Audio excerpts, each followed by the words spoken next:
Been 3 years since I did a video on foil positioning, so let's get into it. Pretty much everything I said in my original foil positioning video holds true, but I've also learnt a few things in the last few years and I figured it was about time we updated this video. So the absolute basics of foil positioning, the way I like to explain it is in terms of front foot pressure. If you slide your foil all the way to the back of the track, you'll have less front foot pressure. If you slide it all the way to the front of the track, you'll have more front foot pressure. Definitely a personal preference thing, and it's also something that you can adjust to with muscle memory over a couple of sessions. So you may go out the first time with that foil position in the tracks and absolutely hate it or find it a bit uncomfortable. 2 or 3 sessions later, it's actually really beneficial for the style of foiling that you're trying to do. Me personally, I have been using F1 foils on F1 boards for quite a while. I was using them back then 3 years ago when I made the original foil positioning video, and surprise, surprise, I still am today.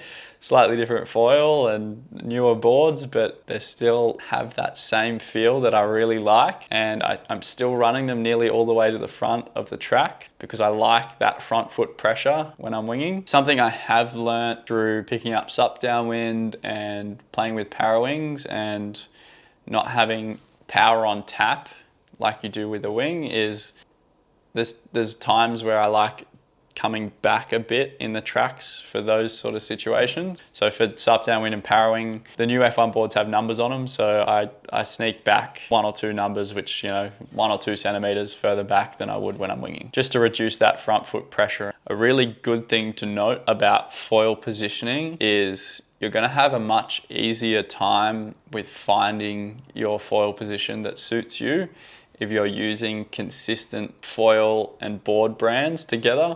So matching an F1 foil with an F1 board, a duotone foil with a duotone board, Armstrong, all the different foil brands. We could be here all day. If you don't do that, then there is the potential that you will need one of these. This is a Mast shim. I have the files in my Buy Me a Coffee. You can download the files for $5, I think I've got them there, and get it 3D printed. If you've got a mate that has a 3D printer or have one yourself, you can knock one of these out pretty quickly, and that will help you dial in the attitude of your board. I'll throw some diagrams up on the screen to help aid this discussion, but basically there can be a few things that influence the balance of your board, both when it's on the water's surface and when it's up on foil. These things can be the amount of rake that was designed into the mast of your foil, the amount of rocker that's in your board, and the amount or the angle of the board where the tracks are built into the board itself. Different brands will vary slightly, and you may find yourself with an awkward combination of foil and board, and that's where that Mast shim can come into play to help correct that. So for example, if you positively shim,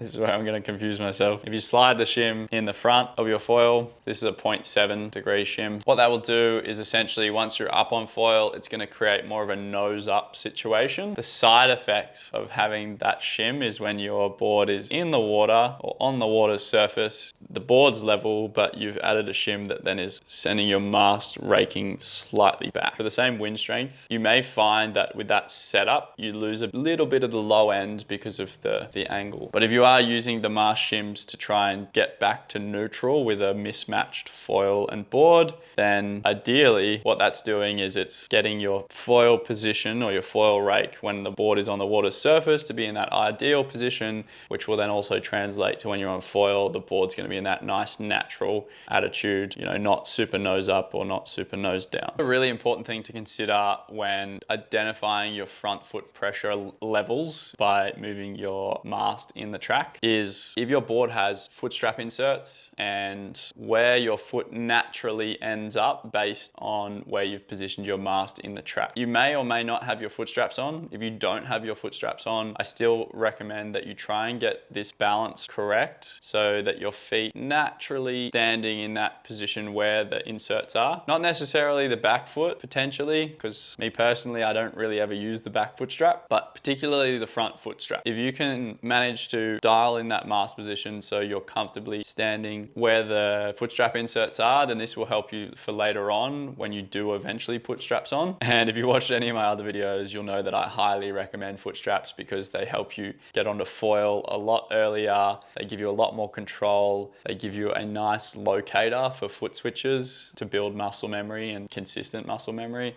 and get really dialed in on that specific board. Making sure that when you're chasing balance or chasing the right amount of front foot strap pressure, you're considering your foot location on the board relative to the foot strap inserts. And that's pretty much all there is to foil position. Go check out my original video if you want to get a little bit more detail about it. Outside of mast shims, foil positioning is quite simple. If you're someone that is a bit of a surfier background, they tend to prefer a bit more back foot pressure. So maybe sliding the mast further back in the tracks is probably the way to go. If you're someone like me that just wants to go super fast and have a nice loaded feeling that feels quite stable at speed, then potentially further forward in the tracks is the way to go for you. Feel free to have a play around and expect that change in foot pressure based on where you position the mast on the tracks. A little bonus tip as well is I personally feel that having more front foot pressure helps with switching feet, because when you go for the foot switch and you've got both feet to the front of the board, you're going to have the most nose down attitude.